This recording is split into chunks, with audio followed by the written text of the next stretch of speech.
بلغ العلا بكماله كشف الدجى بجماله حسنت جميع خصاله صلوا عليه বালাগাল উলা বিকামালিহি কাশাফাদ্দুজা বিজামালিহি।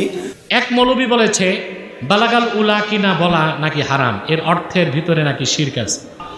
শেখ সাদী রাহিমাহুল্লাহর কবিতার পোস্টমর্টম যদি করি তাহলে 3 জুমা লাগবে পোস্টমর্টম করতে। আমাদের দেশে একদল বালাগাল উলা বিকামালিহির ব্যাপারে বড় কঠোর। দুরূদ শরীফ জানলে গুরুত্বের সাথে পড়ে, শেখ সাদীর এই কবিতাও একইভাবে গুরুত্বের সাথে পড়ে। আমরাও ছোটবেলায় ভাবতাম এটাও মনে হয় একটা দুরূদ, একটা কবিতা, ওটা কোরআনও না হাদিসও না, একটা কবিতা মাত্র। লামাযহাবী যাদেরকে আহলে হাদিস বলা হয়, তারা একটা শের সম্পর্কে ব্যাপক আপত্তি তুলে শিরকের ফতোয়া পর্যন্ত সাপ্লাই দিয়েছে। আসসালামু আলাইকুম দর্শক, বালাগাল উলা বিকামালিহি বিশ্ববিখ্যাত কবি শেখ সাদী রহমতুল্লাহি আলাইহির একটি নাত বা কবিতা। দর্শক, এই বালাগাল উলা বিকামালিহি এটি নাকি পড়া বিদাত, এটি বলতেছে আহলে হাদিসের কিছু শায়েখেরা। দর্শক, তাহলে যে অনেক অনেক বাগা বাগা আলেমেরা এই বালাগাল উলা বিকামালিহি পড়েছে, তাহলে কি তারা বিদাত করেছে? বিশ্বনন্দিত আল্লামা দেলোয়ার হোসেন সাইদি হুজুর তিনিও কিন্তু এই বালাগাল উলা বিকামালিহি এই কবিতাটি তিনি পড়েছে। দর্শক, তাহলে কি তারা বিদাত করে গিয়েছে? দর্শক, বালাগাল উলা বিকামালিহি এই কবিতাটি পড়া কি আসলেই কি বিদাত? আজকের এই ভিডিওটি এ বিষয় নিয়েই সাজানো হয়েছে। আজকের এই ভিডিওটি খুবই গুরুত্বপূর্ণ হতে চলেছে, তাই ভিডিওটি কেউ স্কিপ করবেন না। দর্শক, এ বিষয়ে আমরা জনপ্রিয় প্রসিদ্ধ কয়েকজন আলেমের মুখ থেকে বিস্তারিত জানবো। এই আলেমদের মধ্য থেকে যাদের মতামত সহিহ কুরআন হাদিস এবং দলিল ভিত্তিক মনে হবে, সেটি আপনারা আপনাদের বিবেক দিয়ে গ্রহণ করবেন। তো দর্শক, চলুন বিস্তারিত আলেমদের মুখ থেকে শুনে আসি। বালাগাল উলা বিকামালিহি কাশাফাদ্দুজা বিজামালিহি হাসনাত জামিউ খিসালিহি। এটা কি কোনো দুরূদ? না, এটা কোনো দুরূদ নয়। এটা কোনো হাদিসে নেই, জয়ীফ এমনকি মওযু হাদিসের কিতাবেও নেই। এটা বানানো শেখ সাদী ফার্সি একজন কবি, তার একটা কবিতা, যেই কবিতার অর্থটা আপনাদেরকে বলে দিই। আরবি এটা, বালাগাল উলা বিকামালিহি। রাসূলুল্লাহ সাল্লাল্লাহু আলাইহি ওয়াসাল্লামের কিছু গুণগান গাওয়া হয়েছে। রাসূলুল্লাহ সাল্লাল্লাহু আলাইহি ওয়াসাল্লাম ওলা মানে সর্বোচ্চ স্থানে পৌঁছেছেন, বেকামালিহি তার কৃতিত্ব দ্বারা, তার কামাল, তার যোগ্যতা দ্বারা। কেমন মনে হয় আপনাদেরকে কথাটি? ঠিক আছে না ভুল? রাসূলুল্লাহ বালাগাল ওলা, জি, যদিও এটার ব্যাখ্যা করেন যে সর্বোচ্চ মানব জাতির মধ্যে সর্বোচ্চ স্থানে পৌঁছেছেন, তাহলে ঠিক আছে, এখানে থামিয়ে দেন তাহলে। কিন্তু যদি বলে সর্বোচ্চ স্থান মানে আনলিমিটেড, তাহলে তো রবের স্থানে পৌঁছে দিবেন আপনি। তো এতে শিরকের গন্ধ আছে। এটা সুফিদের বানানো, এই জন্য সুফিদের মাঝে তো কোনো লিমিটেশন নেই যে কোনখানে গিয়ে আল্লাহর হক শুরু হয়ে যায়, বান্দার ওখানে পৌঁছতে পারে, রাসূল পৌঁছতে পারে না। তো এই বিষয়গুলি নেই তাদের। বালাগাল ও সর্বোচ্চ উচ্চ স্থানে পৌঁছেছেন বেকামালিহি তার যোগ্যতা দ্বারা। নবী সাল্লাল্লাহু আলাইহি ওয়াসাল্লাম তার যোগ্যতা দ্বারা পৌঁছেছেন না, আল্লাহর রহমত দ্বারা, জি, আল্লাহর ফজল দ্বারা। আল্লাহ কোরআনে কারীমে ইরশাদ করেছে, ওয়া কানা ফাদলুল্লাহি আলাইকা আযীমা। হে নবী, তোমার উপর আল্লাহর মহান ফজল করম রয়েছে, আল্লাহর ফজলে তুমি রাসূল হয়েছে। মানুষ সারা জীবন যদি সেজদায় পড়ে থাকে, সারা জীবন সেজদায় পড়ে থাকে, ইবাদত বন্দেগীতে পড়ে থাকে, তবুও কেউ নবী রাসূল হইতে পারবে না তার যোগ্যতা দ্বারা। দিনদারি তাকওয়ার শেষ সীমায় যদি পৌঁছে যায়, যুহুদ তাকওয়ায়, তারপরেও কোন ব্যক্তি নবুয়তের রিসালাতে পৌঁছতে পারবে না। তো নবুয়তের রিসালাত হচ্ছে আল্লাহর খাস রহমত, খাস ফজল করম, অনুগ্রহ, যা স্পেশাল আল্লাহর দান। তাহলে বালাগাল ওলা বেফজলিল্লাহি বলা উচিত ছিল, লাইসা বিকামালি। আল্লাহর ফজল কর্মে তিনি নবুয়ত রিসালাতের সর্বোচ্চ স্থানে, মানে সবচেয়ে শ্রেষ্ঠ রাসূল তিনি, এটা বলা যেতে পারে। কিন্তু বেকামালি রাসূলুল্লাহ নয়। তারপরে বালাগাল উলা বিকামালিহি কাশাফাদ্দুজা বিজামালিহি, অন্ধকারকে তিনি দূর করে দিয়েছেন তার সৌন্দর্য দ্বারা।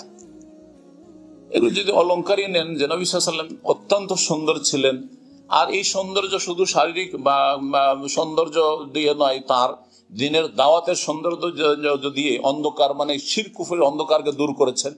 তো এইরকম ব্যাখ্যা করলে টেনে টুনে ঠিক রাখা যেতে পারে। কিন্তু তারপরেও এগুলো, এই সুফিদের গন্ধগুলি আছে, যে মানুষ সুফিদের মধ্যে কি আছে, কোরআন সুন্নাহর বরকত না, ব্যক্তির বরকত, ব্যক্তির বরকত। এই জন্য তারা কি করে, পীর সাহেব আসলে তার হাত পায়ে চুমা দেওয়া, তারপরে তার জুঠা খাওয়ার চেষ্টা করা। হুজুর কি বললা, একটু ছেড়ে দেন, আমরা আপনার তাবারকটা খেতে চাই। হুজুর একটু পীর সাহেব খেয়ে দিবে, তারপরে তখন ফাতিহা করে তারপরে সবাই খাওয়া শুরু করবে। এগুলো কোত্থেকে আসবে? এই যে অতিভক্তিগুলি, তো এই গন্ধগুলি এতে আছে। কাশাফাদ্দুজা বিজামালি হাসানাত জামিউ খেসালি, তার সমস্ত চরিত্র খুব সুন্দর, এটা ঠিক আছে। রাসূলুল্লাহ সমস্ত চরিত্র হচ্ছে খুব সুন্দর, ঠিক কথা, ঠিক এতটুকু। সাল্লু আলাইহি ওয়া আলিহি, সুতরাং তার ওপর এবং তার বংশধরের ওপর তোমরা সালাত ও সালাম পেশ করো। এটা আল্লাহকে বলছেন না, আল্লাহুম্মা সাল্লি আলা মুহাম্মদ। লোকজনকে বলা হচ্ছে যে সাল্লু আলাইহি ওয়া আলিহি, তারপরে তখন আল্লাহুম্মা, যে আল্লাহুম্মা সাল্লি আলা সাইয়্যিদিনা, এটা পাবনার ইংরেজ আমলে একজন মেহরুল্লাহ মুন্সি, তখনকার মুন্সিরা আধা আলেম হইত, আর আলেম তো আমাদের আলেম তো ভেজাল যুক্ত আলেম বেশি। তো তিনি দেখলেন যে লোকজনকে একটু মাহফিলে গরম করার জন্য একটা কিছু করতে হবে, টাইম পাসের জন্য। তো উনি একটা দুরুদ তৈরি করলেন, এই দুরুদ, আল্লাহুম্মা সাল্লি আলা সাইয়্যিদিনা মাওলানা মুহাম্মদ ওয়া আলা আলি সাইয়্যিদিনা মাওলানা মুহাম্মদ। জি, তো এই হচ্ছে। সুতরাং এটা বলা আসলে বেদাতীদের লক্ষণ, আর এতে খানিকটা সুফি বেদাতীদের গন্ধ রয়েছে, অতিরঞ্জন বাড়াবাড়ি রয়েছে। সুতরাং এগুলো বর্জন করা উচিত, বলা ঠিক নাই। রাসূলুল্লাহ সাল্লাল্লাহু আলাইহি ওয়াসাল্লামের সিরাতে ভালো দিক অনেক আছে, কোরআনের আয়াত রয়েছে, এবং কোরআনের আয়াত পড়ে আপনি মানুষকে গুমরাহ করিয়েন না। কারণ আমাদের দেশের মানুষ মনে করে কোরআনের আয়াত পড়লেই তো দলিল হয়ে গেল। মিলাদ কোরআনে আছে, কোথায় বলছে লাকাদ জাআকুম রাসূলুম মিন আনফুসিকুম আজিজুন আলাইহি মা আনিতুম হারিসুন আলাইকুম বিল মুমিনিনা রাউফুর রাহিম। কোথায় মিলাদ আছে? মিলাদ তো নেই, এখানে আছে নবী সাল্লাল্লাহু আলাইহি ওয়াসাল্লামের কিছু ভালো গুণ এখানে তুলে ধরা হয়েছে। আপনি তরজমা করে মানুষকে বুঝিয়ে দেন, তরজমা করে বুঝিয়ে দেন, তাহলে মানুষের তো চোখ খুলে যাবে। আরে এ তো মিলাদ মিলাদ করেছে, এতে তো মিলাদ নাই। এতে আজ রাসূল মিনান, তোমাদের মধ্যেকার একজন রসুল, তোমাদের মধ্যেকার রসুল মানে তাদেরই বাতিলের খণ্ডন হচ্ছে যে তোমরাও মানুষ, তিনিও মানুষ, তোমরাও মাটির, তিনিও মাটি। তারা তো মাটিরই নূরের তৈরি। সে তরজমা তার করবে না, সঠিক ব্যাখ্যা তো করবে না। আজিজুন আলী মানে তোমাদের কষ্ট হলে নবীকে কষ্ট লাগে, কথা ঠিক। আমাদের কষ্টে তিনি ব্যথিত, আমাদের কষ্ট চান না, সেজন্য আমাদের হেদায়েতের জন্য আপ্রাণ চেষ্টা করেছেন। মানুষ হেদায়েত না হলে বড়ই কষ্ট পেতেন, মনে হচ্ছে যে তিনি মরে যাবেন, এত উদ্গ্রীব হয়ে উঠতেন। লাআল্লাকা বাখিউন নাফস জি ইল্লাম ইউমিন বিহাযাল হাদিস আসাফ। জি, আজিজুন আলিম হারিসুন আলাইকুম, তোমাদের কল্যাণের জন্য খুব আগ্রহী, উদ্গ্রীব। বিল মুমিনিনা রাউফুর রাহিম, মুমিনদের উপর বড় দয়ালু এবং তিনি স্নেহশীল। তো এই কথাগুলি যদি তরজমা করে দেওয়া হয় তাহলে তার মিলাদ খুঁজে পাবে না। হ্যাঁ, মিলাদের দলিল কোরআন আছে, ধোঁকা দেওয়া কাজ এগুলো তাদের। আল্লাহ যেন হিদায়াত দান করেন। মান সাল্লা আলাইহি মাররাতান সাল্লাল্লাহু আলাইহি বিহা আশারা। আয়াত শিখালেন নবী, নবীর উপরে আয়াত নাজিল হলো। দরুদ শিখালেন শেখ সাদী রাহিমাহুল্লাহ। বালাগাল উলা বিকামালিহি কাশাফাদ দুজা বিজামালিহি হাসুনাত জামিউ খিসালিহি সাল্লু আলাইহি ওয়া আলিহি। বুজুর্গানে দিন লিখেছে শেখ সাদী রাহিমাহুল্লাহ, বালাগাল উলা বিকামালিহি কাশাফাদ দুজা বিজামালিহি হাসুনাত জামিউ খিসালিহি। এইটুকু লিখে শেখ সাদী আর পারেন না, পরে আর কি লিখবেন। রাত্রে স্বপ্ন যোগে নবী এসে শিখাই দিলেন স্বপ্নের ধর্ম, বলে তারপরে দেখো সাল্লু আলাইহি ওয়া আলিহি।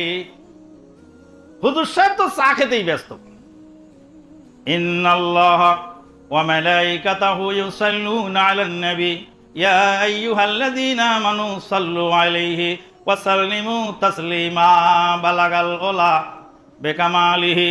তোমরা পড়ো, আমি চা খাই। পড়তে লেগে গেল, চা খেতে লাগেন হুজুর। চা খায়, পানি খায়, আরো কত কিছু। 2 ঘন্টার বক্তৃতা করে, তার মধ্যে বক্তৃতার শুরুতে 20 মিনিটের মুনাজাত বা 10-15 মিনিট তো হয় মুনাজাত, বক্তৃতার শেষে আর এক মুনাজাত, মাঝখানে গল্প, তারপর আবার চা খাওয়া, তারপর আবার রিল্যাক্স মুড। আল্লাহু আকবার। ওয়াসাল্লু আলাইহি ওয়াসাল্লিমু তাসলিমা। শেখ সাদী রাহিমাহুল্লাহর কবিতার পোস্টমর্টম যদি করি তাহলে 3 জুমা লাগবে পোস্টমর্টম করতে। বালাগাল উলা বিকামালিহি, নিজস্ব যোগ্যতার বলে উচ্চাসনে পৌঁছলেন নবী, সফলতার হিমাদ্রি শিখরে নবী পৌঁছে গেলেন বিকামালিহি, বে মানে দ্বারা, কাতাবতু বিল কালাম, কলম দিয়ে আমি লিখেছি, কলম দ্বারা লেখা হলো। বেকামালিহি, নিজস্ব কামালিয়াতের পূর্ণতায় পৌঁছে গেলেন। বালাগা মানে নিজে নিজেই পৌঁছলেন। বালাগা হলো অকর্মক্রিয়া। অকর্মক্রিয়া, অকর্মক্রিয়া যেই ক্রিয়া নিজে নিজে কর্তা দ্বারা সম্পাদিত হয়, কর্ম লাগে না, ওটার নাম অকর্মক্রিয়া। ওটাকে আরবি ভাষায় বলে ফেলে লাজেম, সরি ফেলে মুতাদ্দি, সরি ফেলে লাজেম, ঠিক আছে, ফেলে লাজেম। ফেলে লাজেম ব্যবহার করতে বালাগাল উলা বিকামালিহি। আল্লাহ পাক বলেন আল্লাহু ইয়ালামু হাইসু ইয়াজআলু রিসালাতাহু, আল্লাহ রাব্বুল আলামিন জানেন রিসালাতটা কোথায় রাখতে হবে, রিসালাত কোথায় প্রয়োগ হবে, এটা আল্লাহ সিদ্ধান্ত নেয়, পৃথিবীর কোন মানুষের দ্বারা নয়। ইলেকশন করে নবী হওয়া যায় না, সিলেকশনের মাধ্যমে নবী হয় না, লেখাপড়া করে নবী হওয়া যায় না, কোয়ান্টাম করে নবী হওয়া যায় না। হ্যাঁ, কোয়ান্টাম, এখন কোয়ান্টাম মেথড চালু হয়েছে, এটা আবার আধুনিক শয়তানি, শয়তানির আধুনিক রূপ কোয়ান্টাম মেথড। এটা কোনো ধর্ম নয়, সাবধান থাকতে হবে যুবকদের। বালাগালুলা বেকামালিহি কাশাফাত দুজা বিজামালিহি, অন্ধকার কেটে গেল যার সৌন্দর্যে। নবীর সৌন্দর্যে অন্ধকার কাটেনি জনাব, নবীর আদর্শে অন্ধকার কেটেছে। হাসনাত জামিউ খিসালিহি, তার সকল খাসলাতগুলি সৌন্দর্যমণ্ডিত। সাল্লু আলাইহি ওয়া আলিহি, তোমরা দরুদ পড়ো নবীর উপরে আর তার পরিবারের উপরে। শেখ সাদী রাহমাহুল্লাহ কবিতা লিখে জাতিকে বললেন তোমরা দরুদ পড়ো নবীর উপরে, নবীর পরিবারের উপরে, তোমরা দরুদ পড়ো। শেখ সাদী দরুদ পড়তে লাগাই দিয়ে দুনিয়া ত্যাগ করছে। শেখ সাদী রাহমাহুল্লাহকে ভালোবাসি, কিন্তু নবীর চেয়ে বেশি ভালোবাসি না, সাহাবীদের চেয়ে বেশি ভালোবাসি না। কোরআন হাদিস বিরোধী কোনো কথা থাকলে সেটা আমরা গ্রহণ করতে পারি না। সাল্লু আলাইহি ওয়া আলিহি, নবীর উপরে দরুদ পড়ো। শেখ সাদী বললেন, শেখ সাদী দরুদ পড়ার সুযোগ পেলেন না, নিজেই দরুদ পড়তে বলে দিয়ে কবিতা সমাপ্ত করে দিলেন। এর মধ্যে দরুদ কিন্তু নেই কবিতার মধ্যে, পুরা কবিতা পড়তে বলেন সাল্লু, তোমরা পড়ো, তোমরা পড়ো, ঠিক আছে। বক্তা সাহেব বক্তৃতার মঞ্চে বলছেন সাল্লু আলাইহি ওয়া আলিহি, এই শ্রোতারা তোরা দরুদ পড়, আমি চা খাই। শ্রোতারাও বলছে সাল্লু আলাইহি ওয়া আলিহি, তোমরাই পড়ো, আমরা নয় নাই পড়লাম। বালাগাল উলা বিকামালিহি কাশাফাত দুজা বিজামালিহি হাসানাত জামিউ খিসালিহি সাল্লু আলাইহি ওয়া আলিহি। মানুষ দুরূদ পড়ুক, আমি নিষেধ করিনি, তবে যদি এটা দুরূদ না হয় তাহলে কি হবে, এটা আমার কথা। বুঝতে পারেননি কথা? আপনি তাসবিহ দানে তাসবিহ গণনা করেন, হাজার দানার করেন, না হলে 500 দানার করেন, আমি নিষেধ করিনি। কিন্তু তাসবিহ দানে যদি তাসবিহ দানা না হয়ে রাসূল সাল্লাল্লাহু আলাইহি ওয়াসাল্লামের নীতি যদি আঙ্গুলে হয়, তাহলে আপনার কি হবে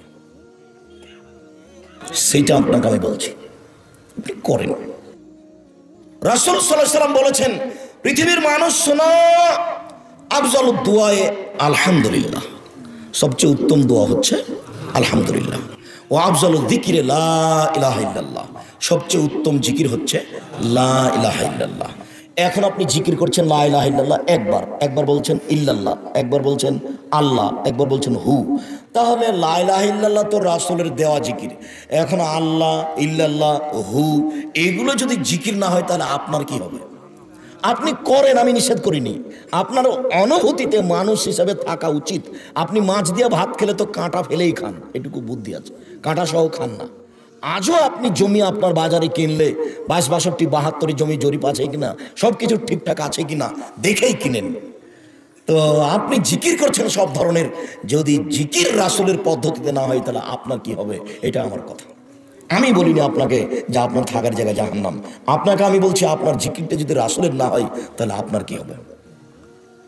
আর আমি আব্দুর রাজ্জাক বিন ইউসুফ সময় দিলাম আমার হায়াত পর্যন্ত, লা ইলাহা ইল্লাল্লাহ ছাড়া, ইল্লাল্লাহ, লা ইলাহা, আল্লাহ, হু এ নামে জিকির পৃথিবীতে নেই। একদিন আলোচনায় উঠে আসছে হঠাৎ করে, বালাগাল উলা বিকামালিহি। আমি বললাম যে খুব সুন্দর করে আপনি বলতেন, একটু আজকে শোনান না একটু। তো বলেছে যে মঞ্চের সুর আর এখনকার সুর একরকম হবে। আমার যে একটু বলেন না শুনি। আমাকে খুব মহব্বত করতেন, ছেলের মতো আদর করতেন, তো আমিও খোলা কথা বলতাম। একবার বলেন, তখন একদিন শোনালেন বালাগাল ওলা, সেই সুর বাংলাদেশে এইরকম সুরেলা কণ্ঠ আর হবে কিনা সন্দেহ আছে। বালাগাল ওলা বিকামালিহি কাশাফাত দুজা, এই যে একটা টান মারলেন, আমি বললাম যা, কে বললো যে মঞ্চের সুর হবে না? অনেক দিন পরে এই সুর শুনলাম। তো উনি বলছেন যে বাবা এই দরুদ থেকে আসলে ঠিক আছে? আমি বললাম কাশাফাত দুজা বিজামালিহি, দুজা মানে কি? দুজা মানে কি বলতে? দুজা মানে হলো অমাবস্যার রাত্রি। কাশাফাত দুজা বিজামালিহি, জামাল মানে হলো শারীরিক সৌন্দর্য। তাহলে কি আল্লাহর নবীর শরীরের সৌন্দর্যের মাধ্যমে অমাবস্যার রাত্রি আলোকিত হতো নাকি? তখন বলেছে বিশাল ব্যাপার, তাহলে তো এই ঘটনা ঠিক না। বললাম যে কোন ঘটনা? ওই যে আমরা বক্তব্য দিতাম, মা আয়েশার ঘরে রাত্রিতে সোঁস হারিয়ে গেছে, সোঁস খুঁজে পাওয়ার জন্য আল্লাহর নবী ঘরে ঢোকা মাত্রই ঘর আলোকিত হওয়ার পরে আমি সোঁস খুঁজে পেলাম রাত্রিবেলায়। তাহলে উনি নিজেই বলছেন, তাহলে শেখ সাদির আকিদা ছিল মোহাম্মদ নূরের তৈরি মনে হয়। হ্যাঁ, বলে রাইট কথা, এখন বেড়ে গেছে।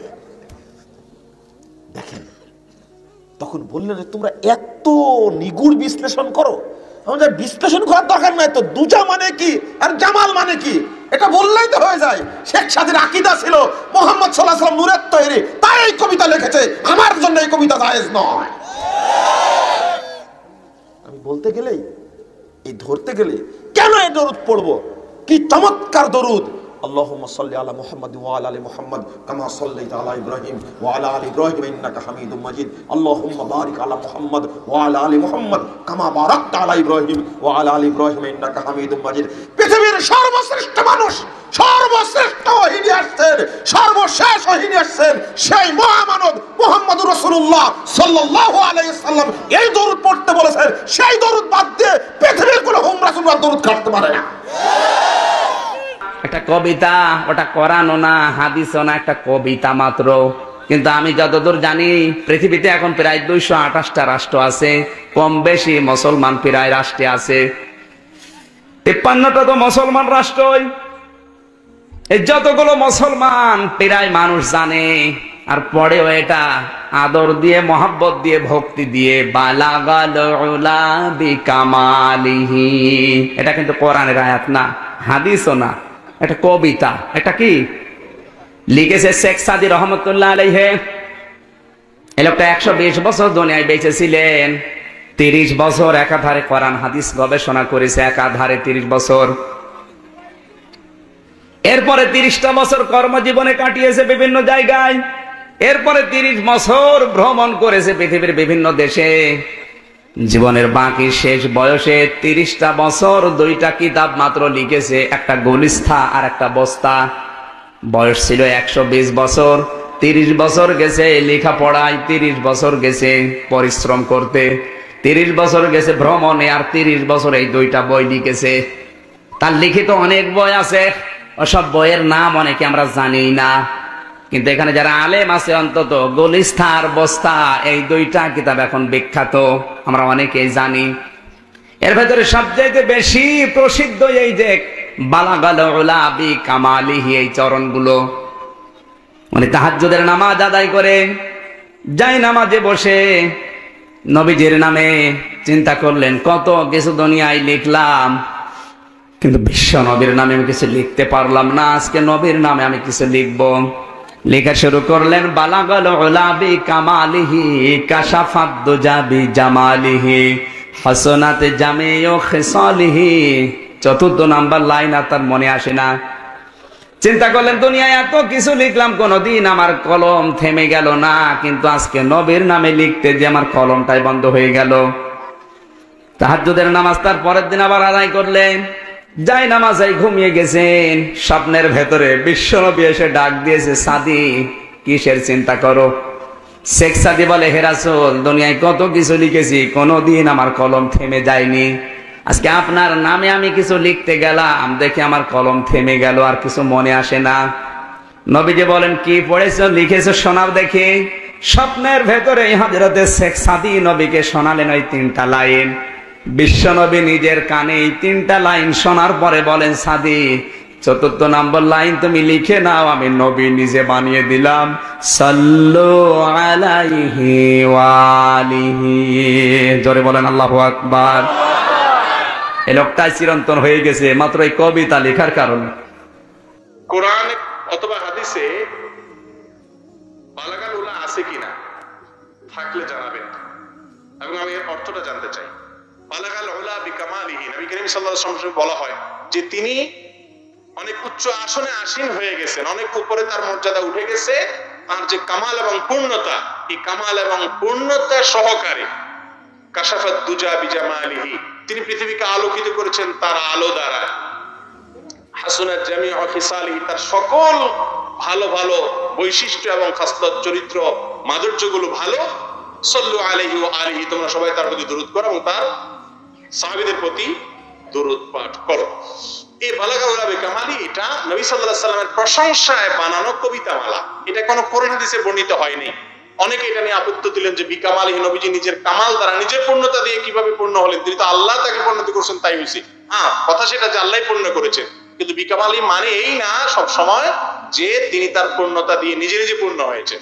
এর অর্থ তিনি তার কামাল সহকারে পূর্ণ হয়েছেন এমনই হতে পারে। বা হরফে জর আরবি গ্রামার অনুযায়ী এটার অনেক অর্থ হতে পারে, একটা অর্থ ফিক্স করে এটাকে শিরকপূর্ণ বলার কোনো সুযোগ আমি দেখি না।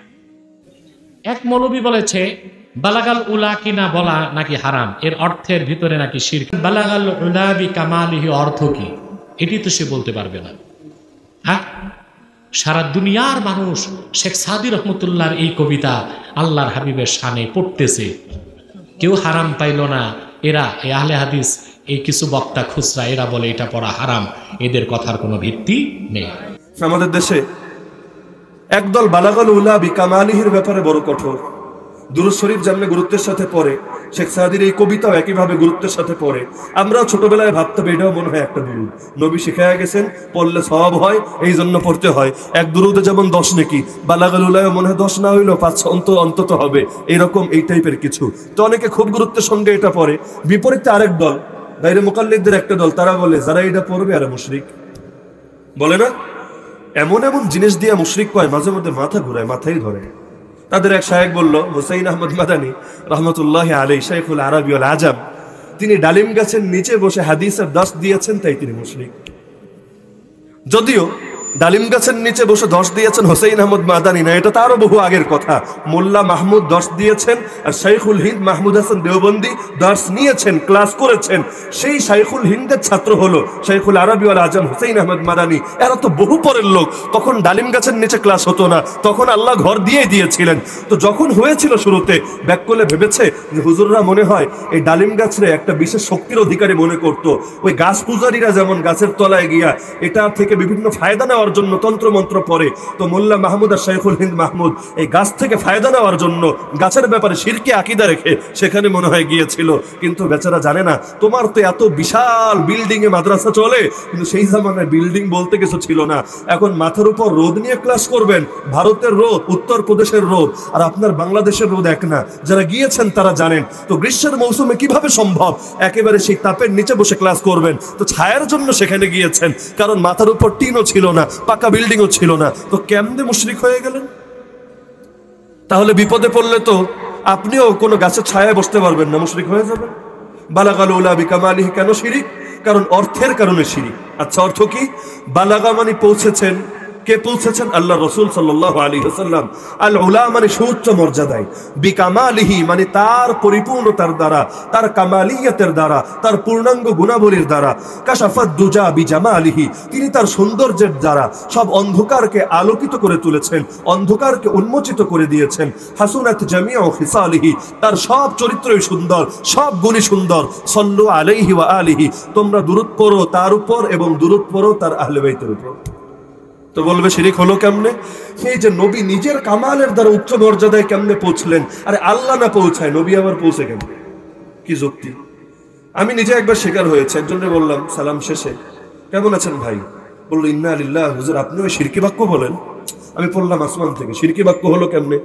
বলে কেমন আছেন? আরে আমরা কি থাকতে পারি নাকি? আপনার বলা দরকার ছিল আল্লাহ কেমন রেখেছেন। যদি বলতেন আল্লাহ কেমন রেখেছেন তাহলে মুমিন হতেন, কিন্তু বললেন কেমন আছেন। তার মানে বোঝা গেল আমরা নিজেরা থাকতে পারি, নিজেরাই শক্তির মালিক, তো এর দ্বারা তো আপনি মুশরিক হয়ে গেছেন। নাউযুবিল্লাহ। না বোঝে ভাষা, না বোঝে ব্যাকরণ, না বোঝে উর্ফ সমাজ, না বোঝে সামাজিক ক্ষেত্রে ব্যবহৃত অর্থ। দেখেন, একজন মুমিন যখন বলবে আগুন পুড়িয়েছে, ছুরি কেটে ফেলেছে, এটার যে অর্থ হবে, আর একজন মুশরিক যখন বলবে, নাস্তিক যখন বলবে, বস্তুবাদী যখন এই বাক্য বলবে, অর্থ এক হবে। কেন? কারণ মুশরিক যে বলছে ছুরি কেটেছে, মুশরিকের আকীদা এটা না যে আল্লাহ কাটতে পারে না, ছুরির নিজস্ব ক্ষমতা আছে, বরং মুমিনের আকীদা এটাই হয় আল্লাহ কাটেন, আল্লাহর আদেশ ছাড়া কোনো কিছুই হয় না। মূল কারণ হলো আল্লাহর আদেশ, আর বাহ্যিক কারণ হলো ছুরি চলা। বাহ্যিক কারণটা অকেজো হয়ে যায় আল্লাহর আদেশ এর সঙ্গে যুক্ত না হলে। যেমন নমরুদ আগুনে ফেললো ইব্রাহিম আলাইহিস সালামকে, আগুনকে আল্লাহ শক্তি দিয়েছেন, আগুন পুড়িয়ে ফেলতে পারে, বাহ্যিক এই পাওয়ার আল্লাহ তাকে দিয়েছেন, কিন্তু লাগামহীন বানান নাই, কন্ট্রোল নিজের হাতে রেখেছেন। এখন আল্লাহ যদি আগুনকে বলে দেয় ইয়া নারু কুনি বারদা ওয়া সালামান আলা ইব্রাহিম, হে আগুন ঠান্ডা হয়ে যাও, নিরাপদ হয়ে যাও আমার ইব্রাহিমের জন্য, আগুন তখন পোড়াতে পারে না। এর মানে এটা না যে আগুনের পোড়ানোর শক্তি নাই, আছে, কিন্তু একজনের কন্ট্রোলে সেটা আছে। ঘোড়া দৌড়াতে পারে, কিন্তু লাগাম যদি মনে ধরে রাখে দৌড়াবে কিভাবে? বাঘ কামড়াতে পারে, কিন্তু তাকে যদি খাঁচায় বন্দি করে রাখে কামড়াবে কিভাবে? তো কন্ট্রোল যদি অন্যের হাতে থাকে, সে লাগামহীন চলতে পারে না। আরে সাগরের ক্ষমতা আছে ডুবিয়ে ফেলার। আল্লাহ যদি সাগরকে বলে আমার মুসাকে নিরাপদে পার করে দাও, সাগর পারে না তাকে ডুবাতে, কিন্তু ফেরাউনকে তো ঠিকই ডুবায়, মুসাকে পারে না কেন? এর মানে এটা না যে সাগরের শক্তি নাই, এর মানে হলো আল্লাহ তাআলার হাতে সাগরের শক্তির মূল পাওয়ার।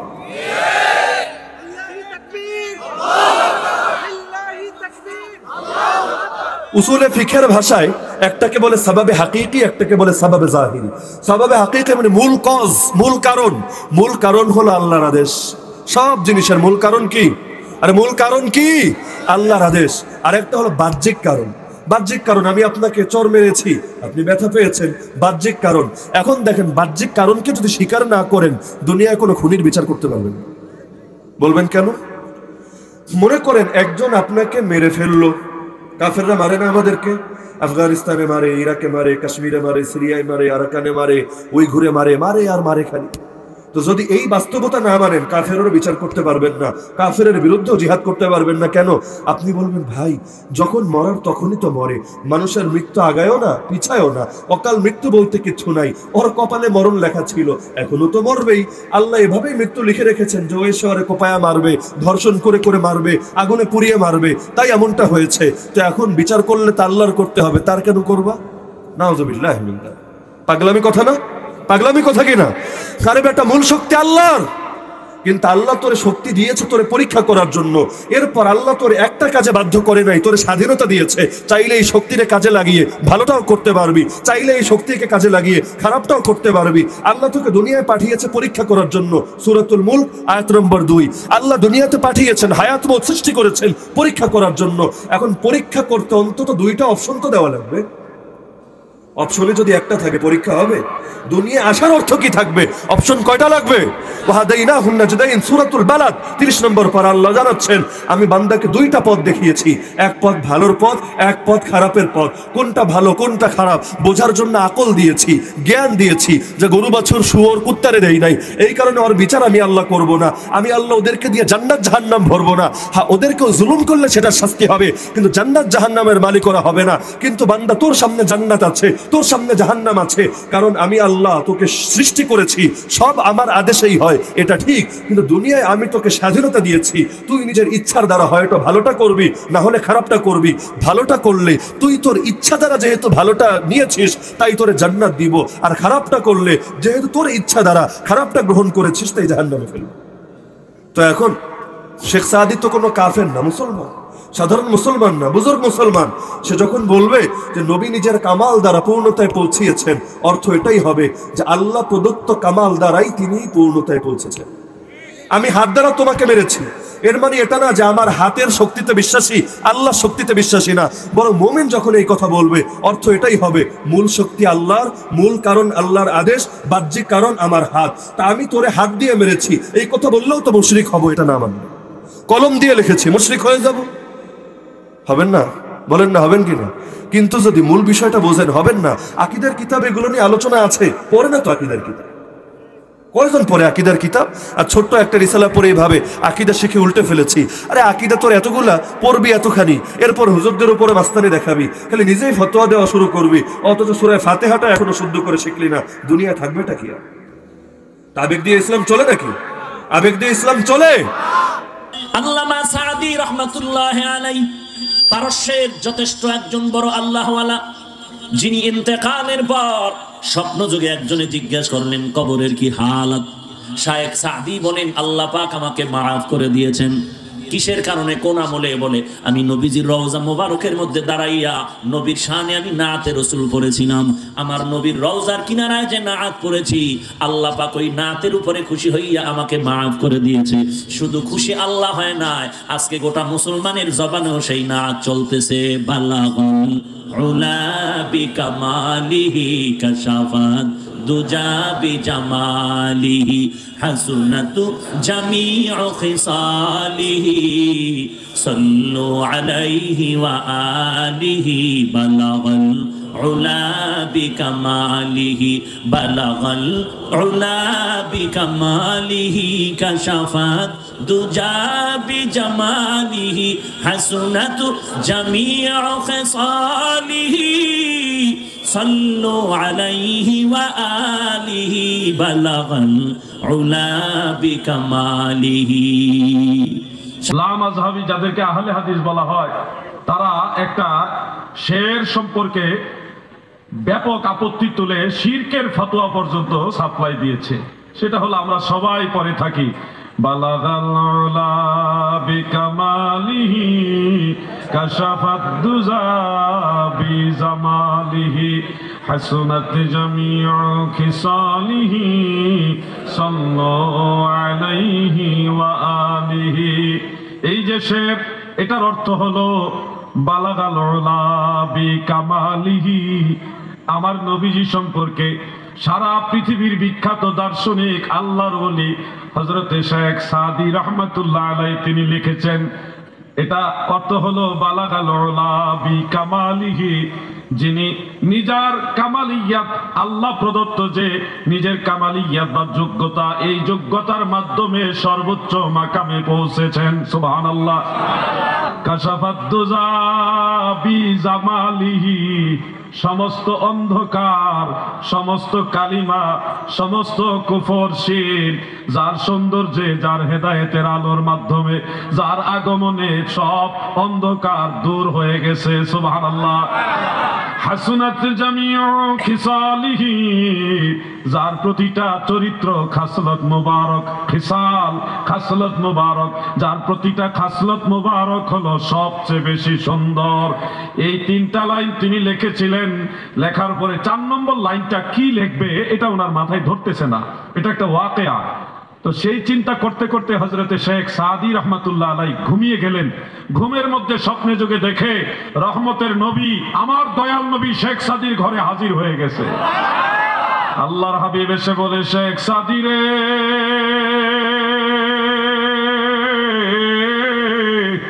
কত সুন্দর কবিতা, কত সুন্দর শের কালাম তুমি আমি রাসূলের শানে লিখেছো। তুমি 4 নম্বর লাইনটা লিখো, সাল্লু আলাইহি ওয়া আলিহি। সুবহানাল্লাহ। নবীজি স্বপ্নে যুগে এসে 4র্থতম লাইনটা লিখে দিয়ে গেলেন, বলে দিয়ে গেলেন, এই যে স্বপ্ন, এটা নবীর স্বপ্ন, মানে নবীজির স্বপ্ন কখনো মিথ্যা হয় না।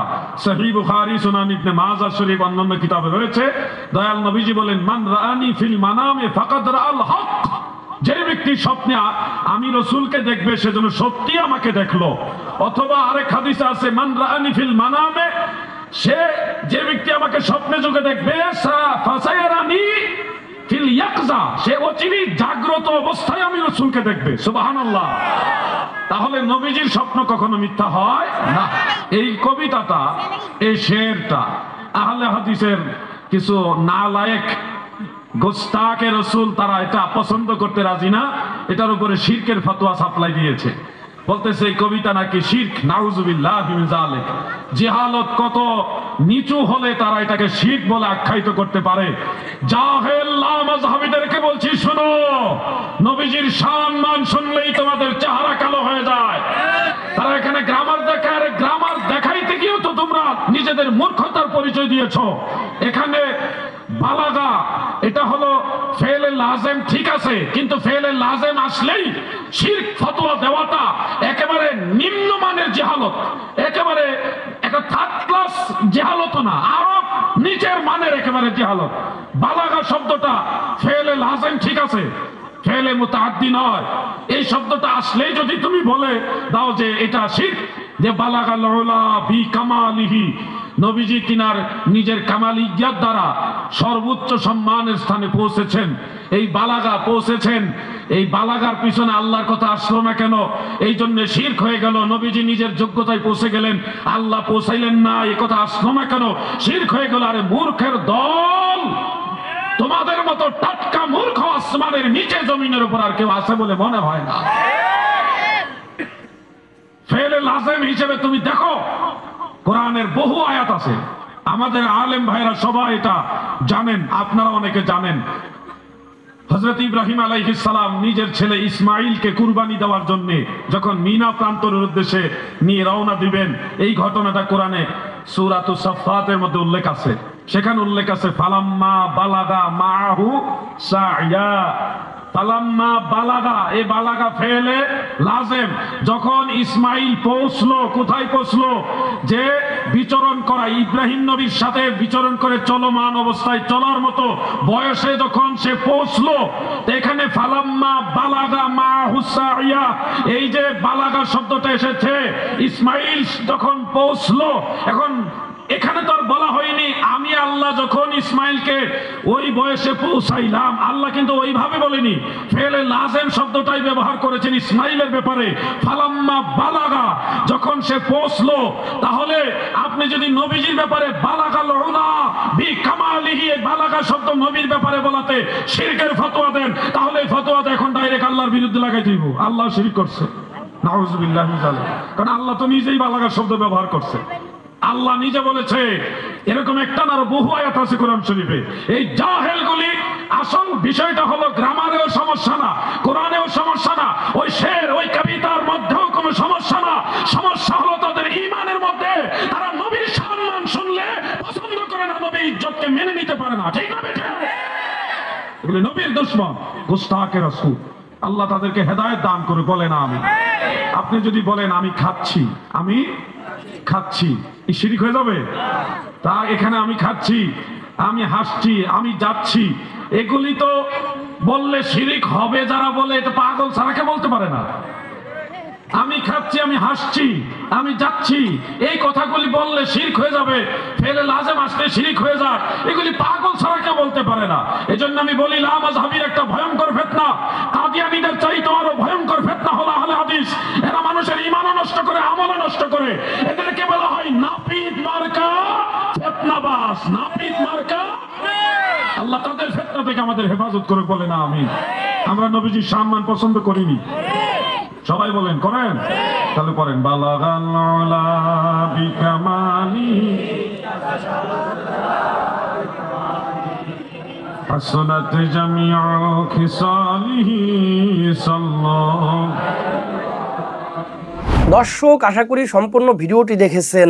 আহলে হাদিসের শায়েখেরা এবং অন্যান্য আলেমেরা কি বলেছে আপনারা বুঝতে পেরেছেন। দর্শক, এই আহলে হাদিসরা দিন দিন সবকিছুকেই তারা বিদাত বানিয়ে দিচ্ছে। তাদের চোখে রঙিন চশমা পরা, তারা সবকিছুকেই শুধু বিদাত দেখতে পায়। বিশ্ববিখ্যাত কবি শেখ সাদী রহমতুল্লাহি আলাইহি নবী করিম সাল্লাল্লাহু আলাইহি ওয়াসাল্লামের প্রশংসায় একটি কবিতা লিখেছে। এই কবিতাকেও তারা বিদাত বলতেছে। নবী করিম সাল্লাল্লাহু আলাইহি ওয়াসাল্লামের প্রশংসায় অনেক অনেক গজল লেখা হয়, অনেক অনেক কবিতা লেখা হয়। তাহলে কি এগুলো কি বিদাত? আল্লাহ সুবহানাহু ওয়া তাআলা যেন আমাদের সকলকে এই সমস্ত ফিতনাবাজ আলেম থেকে হেফাজত করেন। আমিন আমিন। তো দর্শক, আজকের এই ভিডিওটি পর্যন্তই। আজকের এই ভিডিও নিয়ে আপনাদের মন্তব্য কি? আপনাদের মূল্যবান মন্তব্য অবশ্যই কমেন্ট সেকশনে জানিয়ে দিবেন। ভিডিওটি ভালো লাগলে লাইক এবং শেয়ার করে দিয়েন। আর হ্যাঁ, নিত্য নতুন ইসলামিক ভিডিও পেতে চ্যানেলটি সাবস্ক্রাইব করতে ভুলবেন না।